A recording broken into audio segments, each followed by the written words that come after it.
Hello everyone, कैसे हो आप सब। एक बार पुनः स्वागत है आप सभी का हमारे अपने YouTube channel A to Z biology classes पर। उम्मीद करते हैं दोस्तों आप सभी मस्त होंगे, बेहतर होंगे, आप सभी की पढ़ाई भी अच्छे से चल रही होगी। आज के इस वीडियो में हम देखेंगे class 11th biology NCERT chapter 5, जो कि हमारा पुष्पीय पादपों की आकार की हमारा चैप्टर है, यानी मार्फोलॉजिकली ऑफ फ्लावरिंग प्लांट। तो पुष्पीय पादपों की आकार की का जो चैप्टर है, इसके देखिए जितने भी मोस्ट इंपोर्टेंट एमसीक्यू यानी कि जो ऑब्जेक्टिव क्वेश्चन है और उनके आंसर वो हम आपको आज के इस वीडियो में पूरा का पूरा कवर कराने वाले हैं। चलिए सीधे वीडियो को स्टार्ट करते हैं। सबसे पहला क्वेश्चन है कि जड़ें विकसित होती है। चार ऑप्शन आपके सामने दिए गए हैं, जल्दी से आप बताइए जड़ें विकसित होती है कहाँ से विकसित होती है। तो जड़ें जो है रेडिकल या मूलांकुर से विकसित होती है। ऑप्शन नंबर ए क्या हो जाएगा, यहाँ पे करेक्ट हो जाएगा। अगला क्वेश्चन है मूल रोम जो है यह जड़ के किस भाग में पाए जाते हैं। तो मूल रोम आपको बताना है जड़ के किस भाग में पाए जाते हैं। राइट आंसर क्या हो जाएगा, ऑप्शन नंबर बी, परिपक्वन क्षेत्र में, यानी मैचुरेशन क्षेत्र में। अगला क्वेश्चन है श्वसन मूल पाई जाती है। तो श्वसन मूल कहाँ पाई जाती है, राइजोफोरा में पाई जाती है। कहाँ पाई जाती है, राइजोफोरा में। अगला क्वेश्चन है तने का रूपांतरण है।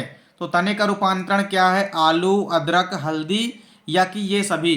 तो देखिए आलू, अदरक, हल्दी ये सभी के सभी ही किसके रूपांतरण है, तने के रूपांतरण है। तो ऑप्शन नंबर डी यानी कि ये सभी यहाँ पे हो जाएंगे करेक्ट। अगला क्वेश्चन है निम्न में से पत्ती के भाग हैं। तो निम्न में से पत्ती के भाग कौन से हैं, पर्णाधार, पर्णवृंत, मध्य सिरा यानी कि मिड रिब या ये सभी। तो देखिए पर्णाधार, पर्णवृंत, मध्य सिरा ये सभी के सभी किसके भाग हैं, पत्ती के भाग हैं। तो ऑप्शन नंबर डी ये सभी क्या हो जाएंगे, करेक्ट हो जाएंगे। अगला क्वेश्चन है जूसिया में उपस्थित जो जड़ें होती है उनका कार्य क्या है। तो जूसिया में उपस्थित जड़ों का कार्य क्या होता है, तो आपको याद रखना है श्वसन करना। क्या होता है, श्वसन करना इनका कार्य मुख्य रूप से होता है। अगला क्वेश्चन है मूसला जड़ के रूपांतरण का उदाहरण है। अर्थात ऐसी कौन सी यहाँ पे आपको बताना है कि मूसला जड़ के रूपांतरण का उदाहरण है जिसमें मूसला जड़ जो है रूपांतरित हुई है। आलू, गाजर, प्याज, शकरकंद। तो इसमें देखिए ऑप्शन नंबर जो बी हो जाएगा वो हो जाएगा करेक्ट। गाजर जो होती है यह एक प्रकार की मूसला जड़ का रूपांतरण होती है। किसका रूपांतरण है, मूसला जड़ का रूपांतरण होता है, क्योंकि ये गहराई पर जाते हैं, अत्यधिक गहराई पर मिलते हैं। अगला क्वेश्चन है निम्न में से कौन सा प्रकंद नहीं है। तो आपको बताना है कि प्रकंद नहीं है अदरक, अरवी, कमल या कि हल्दी।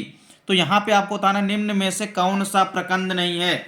तो चलिए यहाँ पे राइट आंसर हो जाएगा ऑप्शन नंबर बी, अरबी। अरबी जो है यह एक प्रकार का प्रकंद नहीं है।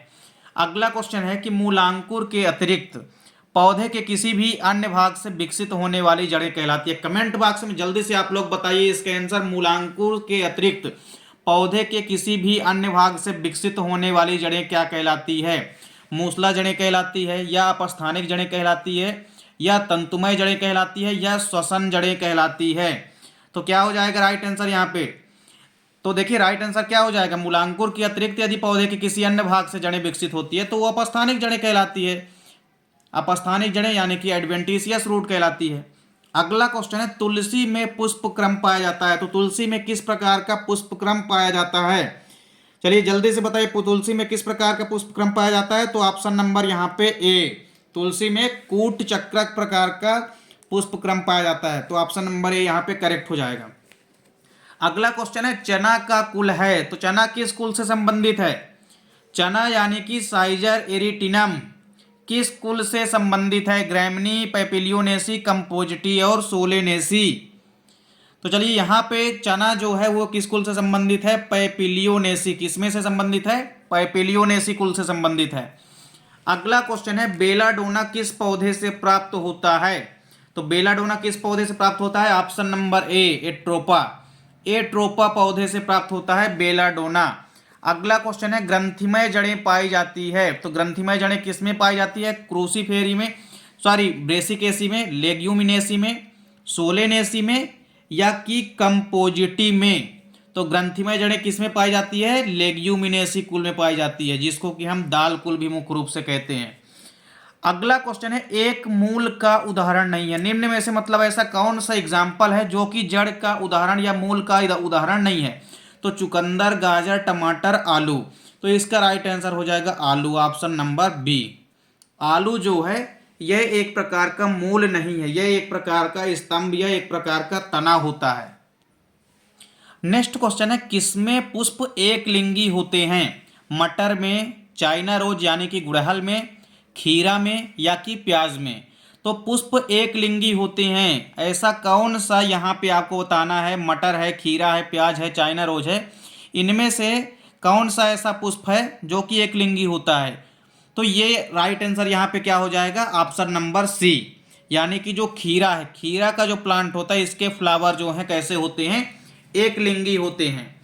अगला क्वेश्चन है, बीजांडासन एवं फल भित्ति दोनों ही भाग खाए जाते हैं, तो ऐसा कौन सा यहाँ पे आपको बताना है? 4 ऑप्शन दिए गए हैं, आलू, सेव, केले और टमाटर।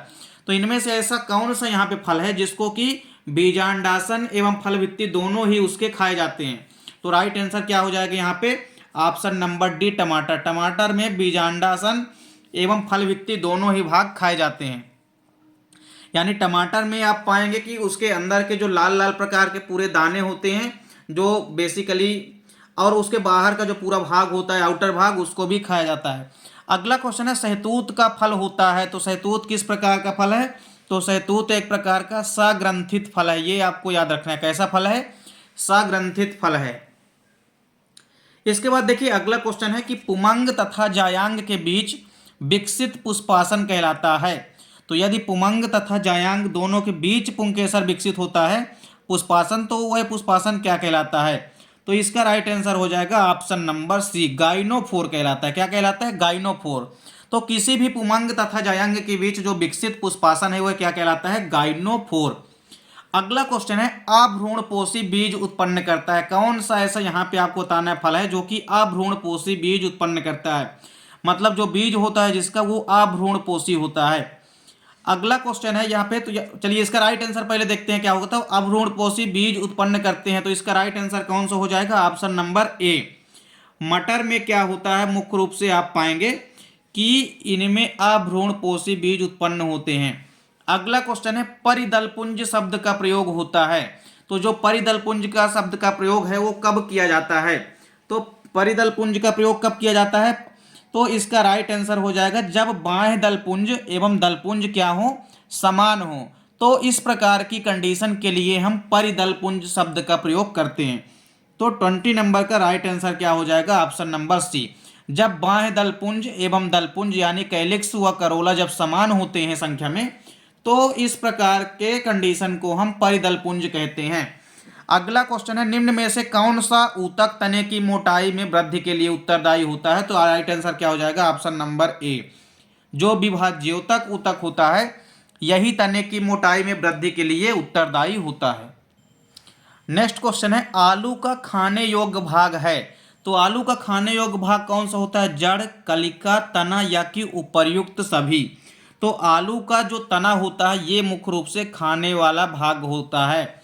अगला क्वेश्चन है, जो नागफनी यानी कि ओपुंसिया का जो प्लांट है उनमें प्रकाश संश्लेषी कार्य होता है, तो प्रकाश संश्लेषी कार्य किनके द्वारा होता है? घन कंद के द्वारा, कि पर्णकाय स्तंभ के द्वारा, कि पर्णवृंत द्वारा या कि शल्क कंद द्वारा?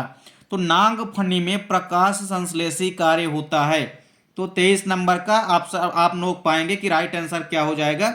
ऑप्शन नंबर बी, पर्णकाय स्तंभ द्वारा। तो पर्णकाय स्तंभ के द्वारा ही नागफनी में प्रकाश संश्लेषी कार्य होता है।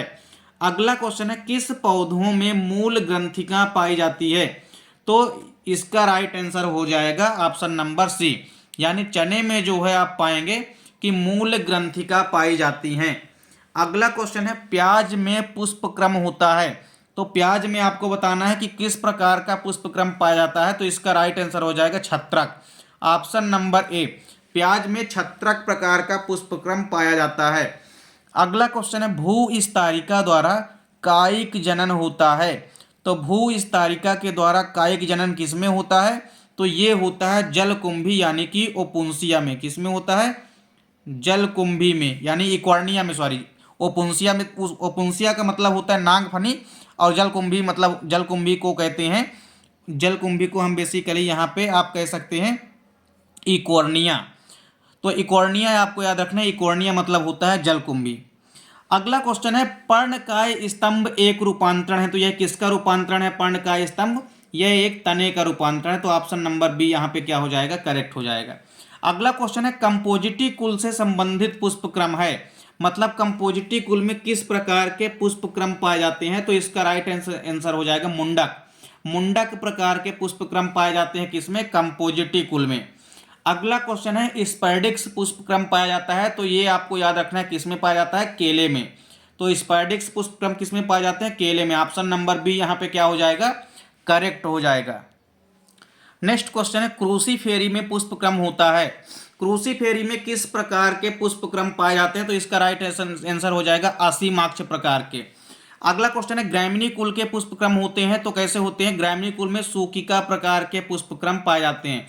तो ग्रामिनी कुल को हम पोएसी कुल भी कहते हैं, यानी पोएसी फैमिली। तो पोएसी या ग्रामिनी फैमिली में सूकिका प्रकार के पुष्पक्रम पाए जाते हैं। अगला क्वेश्चन है आम में फल भित्ति का कौन सा भाग खाया जाता है। तो मध्य फल भित्ति यानी कि मेसोकार्प।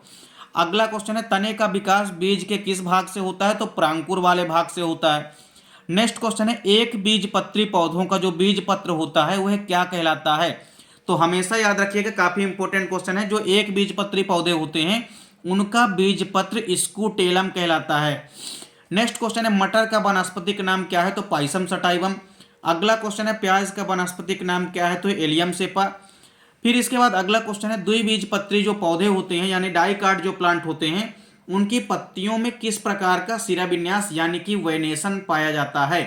तो किस प्रकार का शिराविन्यास पाया जाता है द्विबीजपत्री पौधों में, जालिकावत शिराविन्यास पाया जाता है। किस प्रकार का शिराविन्यास पाया जाता है, जालिकावत शिराविन्यास। अगला क्वेश्चन है पुष्प का सबसे बाहरी चक्र क्या कहलाता है। तो इसका राइट आंसर हो जाएगा बाह्य दलपुंज यानी कि कैलिक्स कहलाता है। अगला क्वेश्चन है प्याज किस कुल से संबंधित है। तो लिलिएसी कुल से संबंधित है। किस कुल से संबंधित है, लिलिएसी कुल से संबंधित है प्याज। अगला क्वेश्चन है पुष्प का नर जनन भाग क्या कहलाता है। तो पुमंग कहलाता है। इसके बाद अगला क्वेश्चन है कि पुष्प का जो मादा भाग होता है वह क्या कहलाता है। तो ये जायांग कहलाता है। क्या कहलाता है, जायांग कहलाता है। एक आखिरी क्वेश्चन है कि जो एक बीजपत्री पौधे होते हैं उनमें किस प्रकार का शिराविन्यास पाया जाता है। तो आपको याद रखना है कि समांतर शिराविन्यास यानी कि पैरेलल वेनेशन पाया जाता है। तो इस प्रकार से दोस्तों जितने भी इंपॉर्टेंट क्वेश्चन हैं चैप्टर 5 के, उम्मीद करता हूं कि आपको वीडियो पसंद आई होगी। दोस्तों वीडियो अच्छी लगे तो लाइक और कमेंट जरूर कीजिए। साथ ही साथ दोस्तों के बीच ज़्यादा से ज़्यादा वीडियो को शेयर कीजिए। चैनल पर यदि नए हैं तो चैनल को सब्सक्राइब जरूर कर लें। मिलते हैं दोस्तों नेक्स्ट वीडियो में, तब तक के लिए जय हिंद, वंदे मातरम।